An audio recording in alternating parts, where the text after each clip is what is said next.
नमस्कार, यो हो टिभी टुडे नेटवर्क सुदूर पश्चिम खबरमा स्वागत छ। म राजेन्द्र भट्ट। सुरु गरौं अहिलेसम्मका प्रमुख खबरबाट। नेकपा विभाजनले सुदूरपश्चिम प्रदेश सरकार समेत धर्मराउँदै।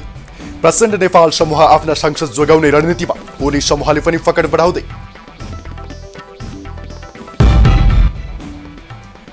शुक्लभाडा राष्ट्रिय निकुञ्जभित्र सरसफाई, 4वटा टोली बनाएर सरसफाई गरिएको जानकारी। खडखडाइको समयमा 3000 बढी निकुञ्ज प्रवेश गरेको आंकलन। डडेलधुरा अस्पतालमा 5 बेडको आइसियु सेवा सञ्चालन, थप 6 बेड केही दिनमै थपिने। जनशक्ति समेत बढाउँदै लैजाने अस्पताल विकास समितिको योजना। कञ्चनपुरका युवाहरू सामूहिक कृषि खेतीमा अग्रसर। स्थानीय सरकारबाट आर्थिक तथा प्राविधिक सहयोग, व्यावसायिक खेतीबाटै आत्मनिर्भर बन्न सफल। र सुदूरपश्चिम प्रदेश प्रधानमन्त्री कप महिला क्रिकेट प्रतियोगिताको सेमी फाइनलमा प्रवेश। बिहिबारको खेलमा बागमती विरुद्ध सुदूरको शानदार जित, बागमती 28 रनले पराजित। अब सुदूरपश्चिम खबर विस्तारमा। नेपाल कम्युनिस्ट पार्टी नेकपा केन्द्रदेखि नै 2 समूहमा विभाजित भएपछि सुदूरपश्चिम प्रदेश सरकार समेत धर्मराउन थालेको छ। मंगलबार प्रधानमन्त्री केपी शर्मा ओली निकट भौतिक पूर्वाधार विकास मन्त्री पठान सिंह बोहरालाई पदमुक्त गरेसँगै यहाँको राजनीति पनि फेरबदल हुने देखिएको छ। प्रचण्ड माधव समूह आफ्ना सांसदहरूलाई जसरी पनि जोगाउने रणनीतिमा रहेको छ, उता ओली समूहले पनि आफ्नो पक्षमा सांसद बढाउने कसरत गरिरहेको छ। ओली समूहले बिस्तारै पकड समेत बढाउँदै गएको छ। नेकपाका सुदूरपश्चिमका मुख्य नेता मानिने लेखराज भट्ट अहिले ओली समूहमा लागेपछि धेरै नेताहरू उहाँको प्रभावमा ओली समूहमा जाने अनुमान गरिएको छ। प्रदेशका मुख्यमन्त्री त्रिलोचन भट्ट पनि लेखराज भट्ट निकटका नेता मानिनुहुन्छ। यस्तै भौतिक पूर्वाधार विकास मन्त्रीमा पनि सांसदहरूले अहिले आफ्नो लबिङ सुरु गरेका छन्।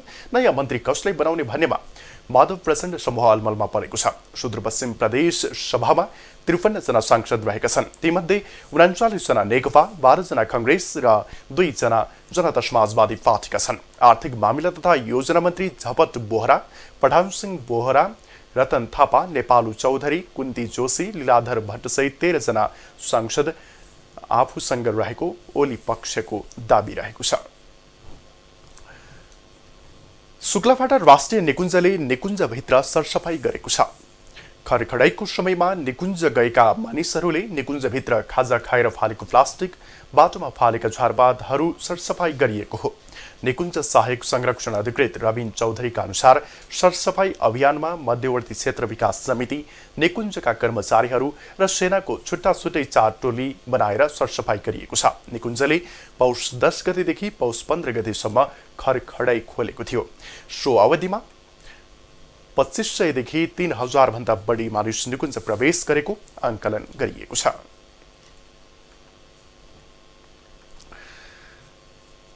सुदूरपश्चिम प्रदेशमा संघीय सरकार माधतको एकमात्रै अस्पताल डडेलधुरा अस्पतालमा सघन उपचार कक्ष आइसियु सेवा सञ्चालनमा आएको छ। 15 बेडको आइसियु कक्ष सञ्चालन गर्ने भनिए पनि भवन अभावका कारण 5 बेडको आइसियु सेवा सञ्चालन गरेको अस्पतालले जनाएको छ। थप 6 बेडको आइसियु सेवा केही दिनमै सञ्चालन गरिने र बाँकी 4 बेडलाई भने केही समयपछि सञ्चालन गर्ने र जनशक्ति समेत थप्दै लैजाने योजना रहेको डडेलधुरा अस्पताल विकास समितिले जनाएको छ। त अब जनशक्ति छ भन्ने किसिममा त छैन, तर जनरली जो बेडहरू हामीले चाहिँ सञ्चालन गर्ने क्रममा सेटअप बनाएको छौँ त्यो उसमा चाहिँ अहिले हामीसँग भएको चाहिँ जनशक्तिमा एनेस्थेसियाको अनि तपाईँको फिजिसियन 2टा र अब आइसियु ट्रेन्ड चाहिँ हाम्रो चाहिँ स्टाफ नर्सहरू भएकोले अहिले तत्कालको लागि त्यो जनशक्तिबाट हामी सर्भिस दिन सक्छौँ भन्ने उसमा चाहिँ। संघीय सरकारको अनुदानपछि अस्पतालले 5 बेडको आइसियु सञ्चालनका लागि अस्पतालले आइसियुकै तालिम प्राप्त 4 स्टाफ नर्स र 3 मेडिकल अफिसर थप गरेको छ। अस्पतालमा गरीब समुदायका परिवार तथा बिरामीहरूको अवस्था हेरी उपचारमा प्राथमिकता दिने अस्पतालले बताएको छ। भनेको चाहिँ म आफ्नो व्यक्तिगत हिसाबले यहाँ आइसियु रन गर्दाखेरि चाहिँ अब एज अब हेड भएर लिड गर्नुपर्ने भावनाले चाहिँ मेरो चाहिँ 3टा पपुलेसन टार्गेट छ। सबै पपुलेसनलाई चाहिँ यहाँ आइसियुमा राखेर हामी जबरजस्ती म्यानेज गर्न प्रयास गर्दैनौँ। हाम्रो चाहिँ 3टा पपुलेसन टार्गेट छ। एउटा चाहिँ सुदूरपश्चिम प्रदेशमा झण्डै 1 दर्जन सरकारी अस्पताल रहे पनि धनगढी बाहिरका अस्पतालमा स्रोत साधनको अभाव कायमै रहेको छ। प्रदेश सरकारले 20 वटा भेन्टिलेटर विभिन्न 10 वटा अस्पतालहरूलाई 2 थानका दरले वितरण गरेको भए पनि ती सञ्चालनमा ल्याउन दक्ष जनशक्तिको व्यवस्थापन गर्न नसकिँदा अस्पतालमा थन्क्याउनु पर्ने अवस्था छ। कञ्चनपुरका युवाहरू पछिल्लो समय सामूहिक कृषि खेतीमा जुटेका छन्। कृषिमा आधुनिकीकरण गरी आर्थिक समृद्धिका लागि सामूहिक उत्पादन सुरु गरेको कृषकहरूको भनाइ छ। कृषकहरूलाई स्थानीय सरकारले समेत आवश्यक प्राविधिक तथा आर्थिक सहयोग गरिरहेको छ। कञ्चनपुरको कृष्णपुर नगरपालिका 6 बालुवाफाँटका हरिराम चौधरी गाउँमा सबैभन्दा बढी आमदानी गर्ने किसानका रूपमा परिचित हुनुहुन्छ। तरकारी खेतीले उहाँलाई गाउँमै सबैभन्दा बढी आमदानी गर्ने व्यक्तिका रूपमा चिनाएको छ। केही समय पहिले खेतबारीमा परम्परागत तरिकाले धान, गहुँ लगायतका अन्नबाली लगाउने उहाँले अहिले तरकारी खेती गरेर मनग्गे आमदानी गर्न थाल्नु भएको छ। हरिरामले वार्षिक रूपमा तरकारी बिक्री गरेर 10 देखि 12 लाख रुपैयाँ भन्दा बढी आमदानी गर्दै आउनु भएको छ। ओडामै व्यावसायिक तरकारी खेती गर्नेमा उहाँ अग्रणी किसानका रूपमा पनि परिचित हुनुहुन्छ। करिब 5 बिघा जग्गामा उहाँले काउली, बन्दागोपी, गोलभेडा लगायतका तरकारीहरू लगाउनु भएको छ। कोल्ड स्टोर छैन। अब बारी आलु लगाए पनि हामीले अब महेन्द्रनगर सुडा लाग्नुपर्छ। यहाँ आफ्नो अतरिया नजिकै भए त राम्रो हुन्थ्यो। अनि अरू अब टमाटर त्यस्तो पनि समस्या हुन्छ राख्नलाई। मालबारी भएपछि यता अनि इन्डियाबाट पनि आइहाल्छ। त्यहाँ इन्डियाबाट आएपछि अलि यहाँ बेच्नलाई नि समस्या, रेटमा मार खानुपर्ने हुन्छ। त्यस्तै कञ्चनपुरकै शुक्लाफाटा नगरपालिका कोल्वापुरका महेश नेपालीले पनि करिब वार्षिक 1,05,000 तिर्ने गरी 3 बिघा जमिन भाडामा लिएर 58 लाख व्यक्तिगत लगानीमा भैँसी पालन, तरकारी उत्पादन, बाख्रा पालन, बट्याई, टर्की, लोकल कुखुरा र 3 प्रकारका हाँस गरी सामूहिक रूपमा कृषि पेसा सुरु गर्नु भएको छ। यहाँ उन्नत जातको बाख्रा पालन अनि हाँसको प्रजातिहरू छ 3टा अनि बट्टाईदेखि अनि त्यसपछि हजुरको यो घाँस खेती अनि तरकारी खेतीहरू छ। अनि अब चाहिँ नि ह्याचिङ पनि गर्ने तयारीमा छौँ। कुखुराको चाहिँ लोकल कुखुराको चल्ला यही नै सुपथ मूल्यमा उपलब्ध गराउने भन्ने प्लानमा छौँ। नगरपालिकाले पनि व्यावसायिक रूपमा कृषि उत्पादन गर्नेलाई प्राविधिक आर्थिक साझेदारी र बजारीकरणको लागि सहयोग गरिरहेको छ। यो प्रिजनको निमित्त हामीले व्यावसायिक कृषक, व्यावसायिक पशुपालकहरूलाई जो अहिले पनि यो कोभिड-19 को असरबाट बेरोजगार हुनुभएको छ उहाँहरूलाई प्रमुख प्राथमिकता दिने गरी हामीले यी कृषि क्षेत्रमा अनुदान, प्राविधिक सहयोगहरू, प्राविधिक तालिमहरू दिएर यो कृषि क्षेत्रलाई निर्भर गर्ने कुरा गरेको छौँ भने तिनीहरूको बजारीकरणको निमित्त नगरपालिकाले वडाका विभिन्न क्षेत्रहरूमा तरकारी सङ्कलन केन्द्रहरू र विभिन्न सहकार्यमा कृषकले उत्पादित गरेका कृषिजन्य चिजहरूलाई खरिद गरेर बजारसम्म पुर्याउने र बजारको पनि व्यवस्थापन गर्ने कुराहरू हामीले अगाडि बढाएका छौँ। नगरपालिकाले किसानहरूलाई उन्नत बिउ, प्राविधिक सहयोग, कीटनाशक औषधि, सिँचाइका लागि पम्पसेट, रासायनिक मलमा सहयोग समेत गर्दै आएको छ भने तरकारी खेती तथा व्यावसायिक पशुपालनमा लागेका किसानलाई सहजता प्रदान गर्नका लागि 50% अनुदानमा विभिन्न आवश्यक सामग्रीहरू समेत उपलब्ध गराउँदै आएको छ। कञ्चनपुरबाट अनिल पन्तको रिपोर्ट। सुदूरपश्चिम खबरमा पालो छोटो विश्रामको।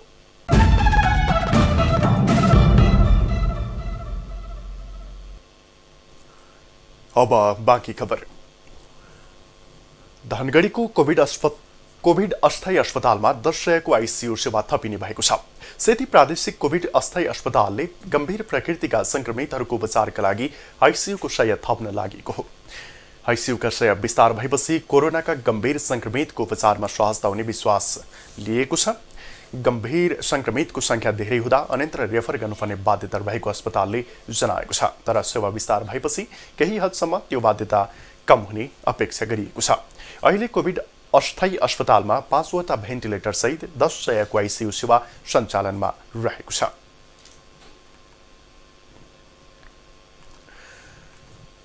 कैलालीको इलाका प्रहरी कार्यालय मालाखेतीमा सरुवा भई प्रहरी नायब उपरीक्षक डीएसपी प्रेम बहादुर शाही आउनु भएको छ। सरुवा भई आउनुभएका प्रहरी नायब उपरीक्षक डीएसपी प्रेम बहादुर शाहीले आपराधिक गतिविधि न्यूनीकरणका लागि कटिबद्ध रहने समेत बताउनु भएको छ। बिहीबार यस क्षेत्रका सरोकारवालाहरूसँगको परिचयात्मक कार्यक्रममा बोल्दै उहाँले प्रहरी भनेको जनताको साथी भएकोले जनताको हितमा कार्य गर्ने प्रतिबद्धता जाहेर गर्नुभयो। अत्तरीय क्षेत्रमा देखिएका विकृति, विसङ्गति र आपराधिक क्रियाकलाप नियन्त्रणका लागि सबैसँग सहकारी गरी अगाडि बढ्ने डीएसपी शाहीको भनाइ छ। अत्तरीय क्षेत्रमा वेश्यावृत्ति, जुवातास, मदिरा, ड्रग्स तथा कुलतजन्य पदार्थको सेवनका कारण विभिन्न घटनाहरू बढिरहेको हुँदा यसको नियन्त्रण गर्न जरुरी रहेको परिचयात्मक कार्यक्रममा सरोकारवालाहरूले बताएका थिए। कार्यक्रममा गोदावरी नगरपालिका क्षेत्रका नेता, कार्यकर्ता, जनप्रतिनिधि, विभिन्न सङ्घ संस्थाका प्रतिनिधि, समाजसेवी, बुद्धिजीवी लगायतको उपस्थिति रहेको थियो। कैलालीको गोदावरी नगरपालिकाको स्वास्थ्य शाखा आइतबारसम्मका लागि बन्द गरिएको छ।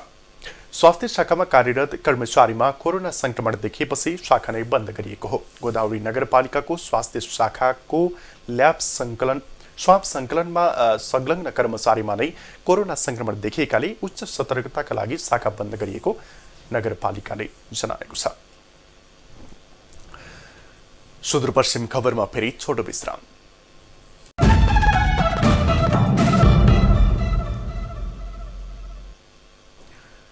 अब जनआवाज।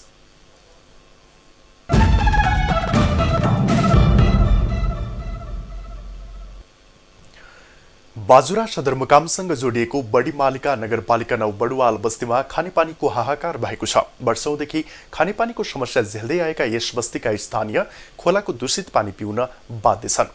बजारको ढल मिसिएको दूषित पानी पिउँदा स्थानीयमा स्वास्थ्य समस्या समेत देखिन थालेको छ। शुद्ध पानीको व्यवस्थापन गरिदिन स्थानीय सरकारलाई हारगुहार गर्दा पनि कुनै पहल नभएको स्थानीयको गुनासो छ। आज हामीले बडुवाल बस्तीका स्थानीयलाई खानेपानी चरम अभाव हुँदा के कस्ता समस्या भइरहेका छन् भनेर सोधेका छौं। भुटा खिर्ची यो गर्यो आज हामीले पानी पाएको नै छोराछोरीको हामी बोल्न जाँदा सकाले 4 बुटी बजे उठिकन अहिले बोल्न आउँदा खाने पानी छैन। छोराछोरी पानी अन्दार उहाँ बाहिर जान्छन्।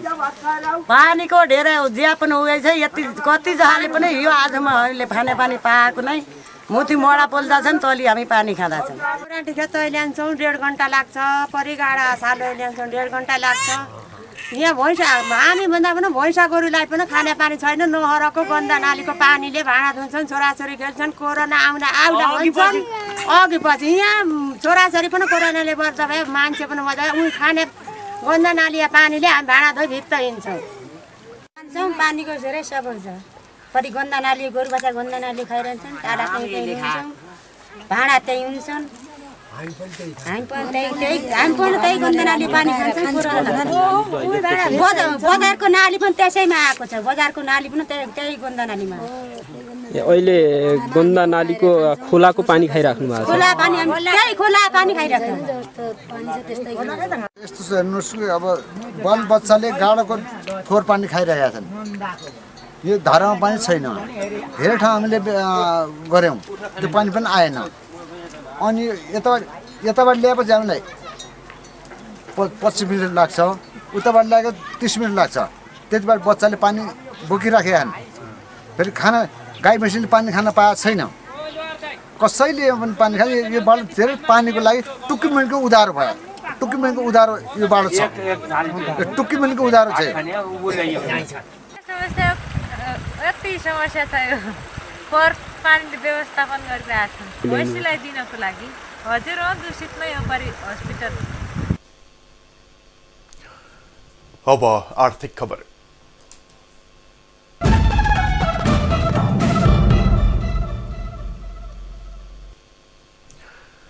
सुदूरपश्चिमको पहाडी जिल्ला डडेलधुरामा हिउँदको मौसममा सिरकको व्यापार निकै फस्टाउने गरेको छ। सामान्य कपडाले चिसो सल्न नसक्ने भएका कारण अधिकांश स्थानीयले बाक्लो सिरक र डस्ना बनाउन थालेका हुन्। चिसो बढेसँगै सुदूरपश्चिम सहित डडेलधुरा पुगेका भारतीय सिरक व्यापारीहरूलाई भ्याइ नभ्याइ भएको छ। हिउँदयाममा सुदूरका पहाडी जिल्लामा सिरक र डस्ना बनाउनका लागि भारतको विभिन्न स्थानबाट व्यापारीहरू आउने गरेका छन्। व्यापारीहरूले भारतबाटै सिरक डस्ना सिउने कालीगढ समेत ल्याएर आउँछन्। सिरक डस्ना बनाएर एक सिजनमा करिब 45 देखि 50,000 भारतीय रुपैयाँसम्म आमदानी हुने गरेको कामदार बताउँछन्। 45,000 रुपये 5,000 रुपये खर्च हो जाता है, तो 45,000 रुपये ले जाते हैं। सीजन में भी आते हैं, ऑफ सीजन में भी आ जाते हैं। 5 महीना बस बीच में बेचते रहते हैं घर में खर्चा पानी के लिए, जो निकलता ले जाते। व्यापारीहरूले सिरक तथा डस्ना बनाउने कपडा प्राय भारतबाटै आयात गर्दछन्, तर कपास भने नेपाली नै प्रयोग हुन्छ। केहीले भने पुराना कपडालाई मेसिनमा पेलेर कपास जस्तै बनाएर डस्ना बनाउने गरेका छन्। प्रत्येक वर्ष हिउँदयाममा सुदूर पहाडी जिल्लामा पुग्ने यी व्यापारी एकै सिजनमा करिब 6 लाख जति आमदानी हुने गरेको बताउँछन्। हाम्रो 2-3 महिनाको व्यापार हुन्छ, त्यसमा 5-6 लाखको कमाइ मात्रै भइहाल्छ। त्यो यो लकडाउन गरिएको पछि त्यो त घाटा भइहाल्यो क्या, नुकसान त भयो, त्यसमा बहुत भइहाल्यो। यो अहिले चले भर्खरै 1-1.5 महिना भयो, 3-4 दिन दुकान भयो। यहाँ पसल में वही रुईको तो 1,800। यहाँहरू कपास जस्ती कपास भयो, थोडो रातो भयो, यस्तो गद्दा के लिए रातो रुई भयो, सिरक के लिए कपास भयो, सेतो त्यही हो। लकडाउनले व्यापारमा केही असर गरे पनि अहिले जाडो बढेसँगै सिरक र डस्नाको व्यापार राम्रो भएको व्यापारी बताउँछन्। यसरी भारतका विभिन्न क्षेत्रबाट आएर भारतीय व्यापारीहरूले समेत नेपालमा मनज्ञ आमदानी गरिरहेका छन्। टिभी टुडे टेलिभिजन जिल्ला ब्युरोको सहयोगमा डडेलधुरा सहकर्मी हरिश चन्दको रिपोर्ट। अब खेल खबर।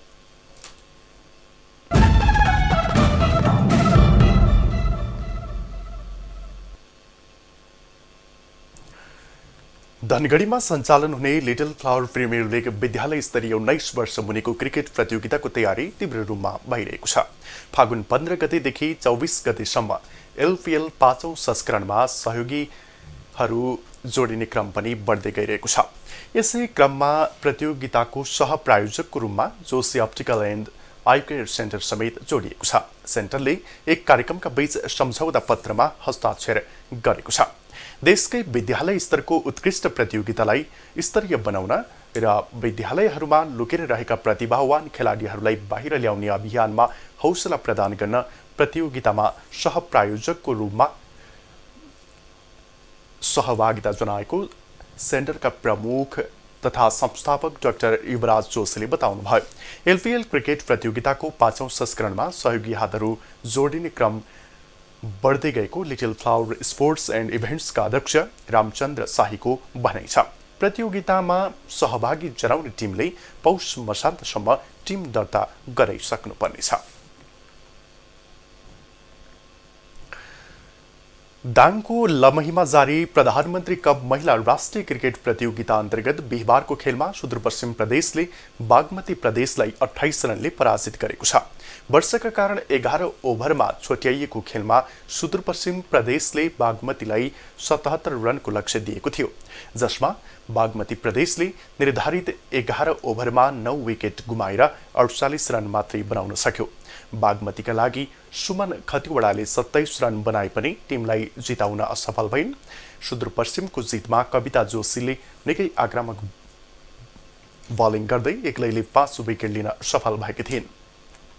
यसअघि टस जितेर ब्याटिङ गरेको सुदूरपश्चिमले निर्धारित 11 ओभरमा 4 विकेट गुमाएर 76 रन बनाएको थियो। सुदूरपश्चिमका लागि डल्ली भट्टले 28, कविता कुवरले 19 र कविता जोशीले 12 रन जोडेका थिए। जितसँगै सुदूरपश्चिम प्रदेश महिला प्रधानमन्त्री कप राष्ट्रिय क्रिकेट प्रतियोगिताको सेमिफाइनलमा प्रवेश गरेको छ। सुदूरपश्चिम खबर सकियो। बिदा लिनु पूर्व प्रमुख खबर फेरि एकपटक। नेकपा विभाजनले सुदूरपश्चिम प्रदेश सरकार समेत धर्मराउँदै प्रचण्ड नेपाल समूह आफ्ना संसद जोगाउने रणनीतिमा ओली समूहले पनि पकड बढाउँदै। शुक्लभाडा राष्ट्रिय निकुञ्जभित्र सरसफाई, 4वटा टोली बनाएर सरसफाई गरिएको जानकारी। खरखडाईको समयमा 3000 बढी निकुञ्ज प्रवेश गरेको आंकलन। डडेलधुरा अस्पतालमा 5 बेडको आइसियु सेवा सञ्चालन। थप 6 बेड केही दिनमै थपिने, जनशक्ति समेत बढाउँदै लैजाने अस्पताल विकास समितिको योजना। कञ्चनपुरका युवाहरू सामूहिक कृषिमा अग्रसर, स्थानीय सरकारबाट आर्थिक तथा प्राविधिक सहयोग, व्यावसायिक खेतीबाटै आत्मनिर्भर बन्न सफल। र सुदूरपश्चिम प्रदेश प्रधानमन्त्री कप महिला क्रिकेट प्रतियोगिताको सेमिफाइनलमा प्रवेश, बिहिबारको खेलमा बागमती विरुद्ध सुदूरको शानदार जित, बागमती 28 रनले पराजित। हामीलाई TV today Nepal apps download गरी विश्वभर प्रत्यक्ष हेर्न सक्नुहुनेछ। साथै www.tvtoday.news.com मा गई हेर्न र पढ्न सक्नुहुनेछ भने फेसबुक, युट्युब र ट्विटरमा समेत फलो गर्न सक्नुहुनेछ। विकास, निर्माण र जनसरोकारका विषयमा हाम्रो आवाज जारी छ। अहिलेलाई सम्पूर्ण सुदूरपश्चिम खबर युनिटका साथ म राजेन्द्र भट्ट पनि बिदा चाहन्छु। टिभी टुडे एसडी हेर्दै गर्नुहोला। नमस्कार।